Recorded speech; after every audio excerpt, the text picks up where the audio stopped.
My name is Kealahou Alika. I was born and raised in Kona, on the island of Hawaiʻi. I was called to serve Keawalaʻi Congregational Church here in Mākena in 1991. So I served the church for 29 years. When I first came home, it was real important to me that I would be serving a church that was historically Native Hawaiian. One of the churches that existed at the time of the overthrow that still exists today. So Keawalaʻi was where I settled. So in 1996, we interviewed between 30 and 40 Native Hawaiians who had ties to Mākena, either lineal descendants or people that whose families were a part of the church in the early years. And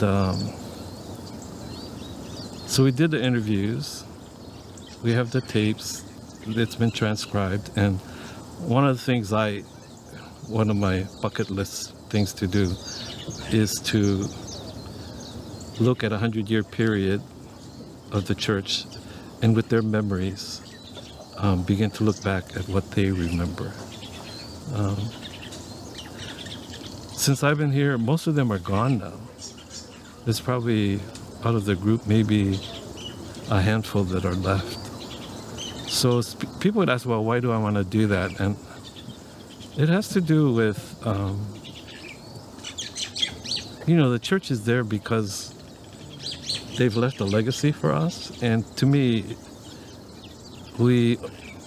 it's a way to honor them and to say that because of them, we're present here now. Yeah, so Auntie Caroline de Lima was here at the time that I came. And she was, I've said this to people, the thing about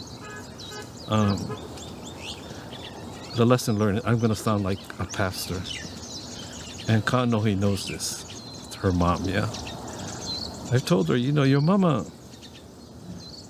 if I have one desire in my life or hope by the end of my life that I would have achieved, I told her I'd like to be like your mama because she never, ever had an unkind word for anyone.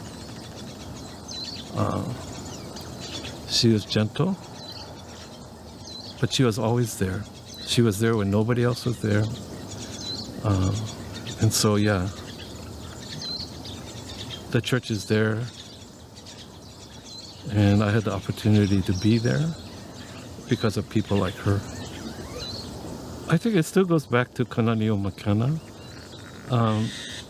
When I contacted Keiki, she was at UH Hilo.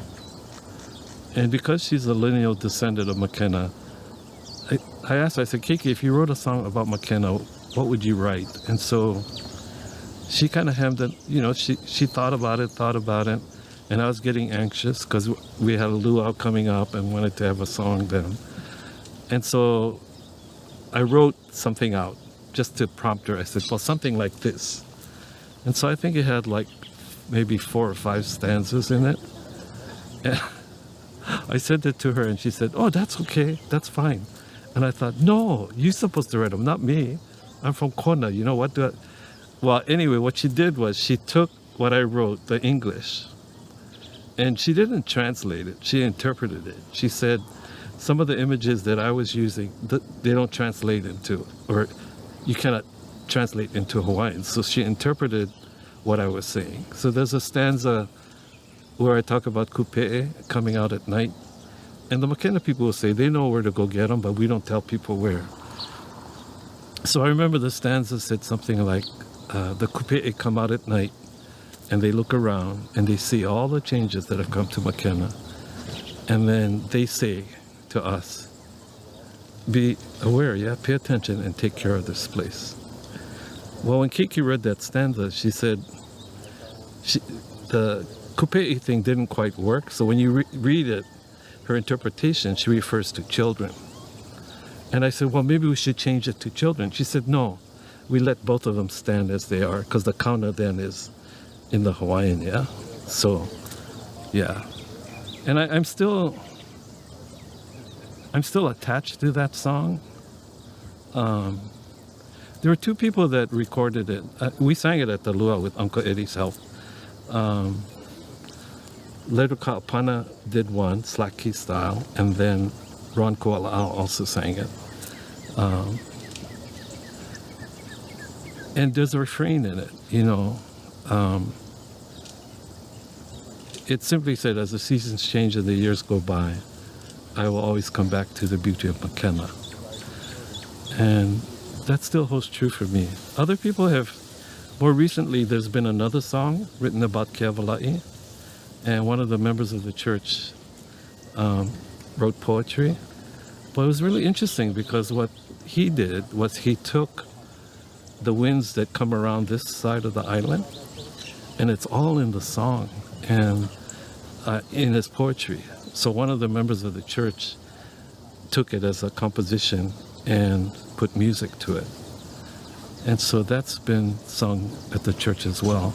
But there's a sense of coming back to Mākena because of memory of relationships. Yeah, it could be with each other. It could be to the place. Because I think, what would be a good... I lived away from Hawaii for 16 years. And one year when I came back, I went to Honolulu. And I was walking down Kalakaua Avenue. There were like tourists all over the place. It was kind of cloudy. It was starting to rain. There was some wind coming through. And as I walked on, I looked up. And I saw Diamond Head. And I thought, it's still here. Everything else around changed. But the essence of that place was still there.